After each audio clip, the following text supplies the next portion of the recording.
right, Clean Freaks, we're back in studio with another episode with Kurt.audette.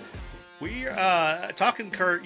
We finished episode 7 on this high level disinfection piece around scopes, but we're going to continue the conversation now with the other direction that our scopes can go, and that's the sterilization question. And I know in this episode, you're going to kind of step back a little bit and set the tone, set the context for these sterilization considerations, and then we'll actually roll into some specific applications in the next episode of this series. But number one, welcome back to the studio with us today. Awesome to be here again, Hank. Looking forward to it again. All right, so where do we start? Sterile processing, like sterile is in the name. So this sterilization piece is right down the middle of the types of education and training that we all get. But this scope piece is an interesting application of this technology, right? So where would you start to kind of set the framework for us? Yeah, it's interesting. Doing some research this morning on this topic, and it's interesting how people use the word disinfection, sterilization. They use them interchangeably. So just for context, at a high level, when we talk about terminal sterilization, again, a term that I'm using. Um, my own term that I'm using today, right, wrong, or indifferent. When we talk about the types of terminal sterilization, there are some that involve liquid. So those are typically high temp. So things like autoclave, flash autoclave, or steam, as some folks refer to it. Then you have the low temperature, typically hydrogen peroxide, which involves some pressure inside of a chamber. You have things like ethylene oxide gas, or ETO gas, which is a scary gas, I know, for a lot of folks. Some folks joke and say it kills everything, including people around it. That's why we Right. wear respirators. But so that's another. And then there's another one that's been around for years, but it's starting to come back. And it's referred to as UV. And depending on what search engine you use, they may claim it's a disinfection process or a sterilization process. Um, so it's ultraviolet light. And basically, what we're doing is, and I'm seeing it used more often in clinics, more often in sinus clinics with equipment. In this case, we're talking about rigid telescopes, rigid endoscopes. But if it was flexible scopes, it would be non-lumen equipment where they're using ultraviolet light to disinfect the external surfaces of the equipment. There are hospitals in Canada who have used this UV disinfection in the operating room. And it's starting to be adopted in the US as well, where you have a robot that's actually traveling throughout the surgical suite. And my first experience was not a good one. For anyone who has been around the surgical suite, we have placards and banners for laser energy that lets you know. Well, at this facility, they did have UV light indicators, didn't see it, and walked into our room. And lucky for me, a nurse grabbed me and said, "Hey, you might want to step out here before you go blind or have an amazing sunburn." So that was my first experience. But UV disinfection. So, you know, a lot of different sterilization processes we can use out there today that involve some different processes, which we'll cover in some future episodes. Things like what type of container and what type of wraps do we want to use. What's best for my product? When we were talking about high level disinfection in the previous episode, we spoke about, what's better for our patients, what's better for our product, and then how do we balance those types of processes that we have available to us. Yeah, you bring up an interesting point there because a lot of these devices are designed to go different directions, right? Like they're validated to be sterilized or disinfected um, in these different modes, and and so the decision oftentimes does come to the clinician or the user, to pick a validated process, right? So they can't just pick whatever they want or whatever's cheapest or whatever's easiest. And you even kind of mentioned the clinic context. I know, some of those decisions out there are driven more by the ease of use and cost constraints sometimes than compliance and safety. And I'm I'll be the one to say that, not you, but I've done enough consulting there to say, that's where it gets way wild west. The farther out you get from these acute care facilities for reprocessing, you're like, okay, let's slow down, guys, and let's look at these IFUs. Let's look at the device validation, and then look at this sterilization validation too.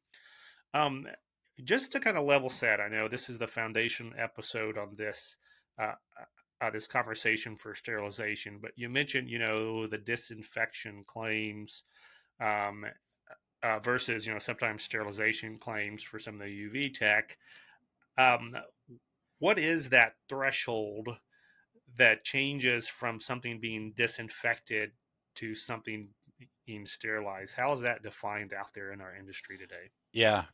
So I know you have some experts on the Beyond Clean panel, and I do not want to step on toes there. But we spoke about the Spalding classification, which goes into critical, semi-critical, and then what's required. What's the minimum requirement? But on top of that, we have the log, the sterilization log. So that basically says that this type of process can remove or destroy. I don't want to use another word, but destroy microbial life at a specific log value. I won't go into the specifics. Someone else definitely could cover that on your team. But that's what we're using as our criteria to make a decision. Do we want a high level disinfect? Do we want a medium level or intermediate level disinfect? We haven't spoken about that, but that's a different topic. Or is there the last line of defense, which is terminal sterilization? And then, there are other sterilizations out there that I'm sure you're aware of, Hank, gamma and electron beam, but that's a different conversation altogether. But really good question. But those are the criteria that we use as medical device manufacturers. Okay, that's what you call a softball, Kurt.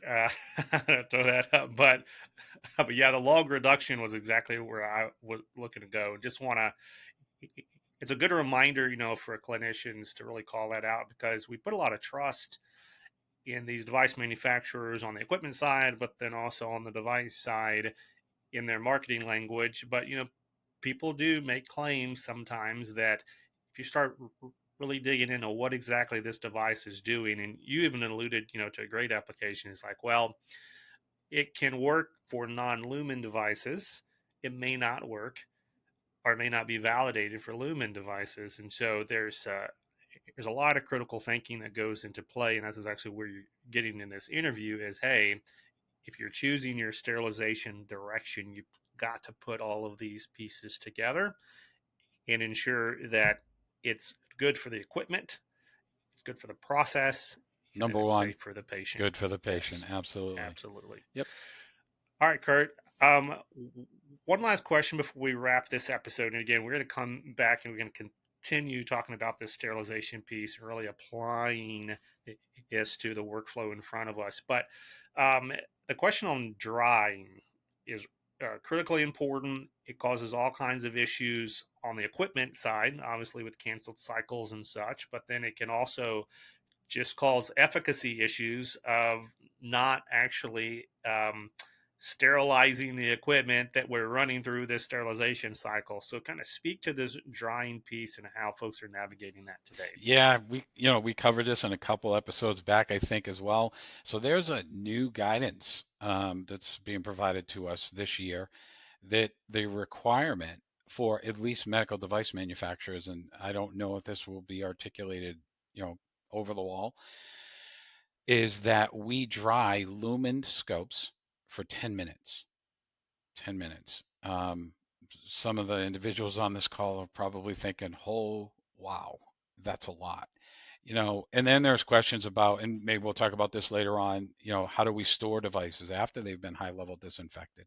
Not necessarily sterilized, but high level disinfected. What type of cabinet, for lack of a better word?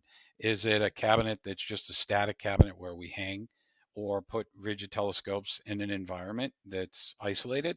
Do we use air that's being circulated? Is it a certain temperature? Is it a certain humidity? These are all things that, members of our community are now discussing and trying to figure out what's feasible.